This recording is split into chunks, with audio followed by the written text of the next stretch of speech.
Agartala rail station থেকে 4 পাচারকারী সহ গাঁজা উদ্ধার করল জিআরপি থানার পুলিশ।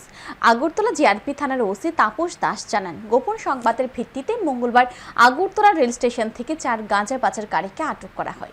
জিরানিয়া থানার সহযোগিতায় তাদেরকে আটক করা হয়। ধৃতদের মধ্যে 3 জন মহিলা ও 1 জন পুরুষ। তাদের কাছ থেকে উদ্ধার হয় 47 কেজি 100 গ্রাম শুকনো গাঁজা, যার বাজার মূল্য 3.5 লক্ষ টাকা।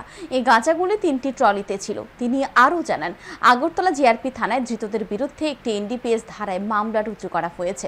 বুধবার পুলিশ রিমান্ডের আর্জি জানিয়ে ধৃতদের আদালতে সোপর্দ করা হয়। ধৃতরা হলো সবিতা পাল, বাড়ি বিশালগড়, রিঙ্কু নামো, বাড়ি সূর্যমণি নগর রেল কলোনি, মমতা শীল, বাড়ি বিশালগড়ের ঘনিয়ামারা এবং মিঠুন চক্রবর্তী, বাড়ি আসাম রাজ্যের বাগমারা হরিণটিলা এলাকায়।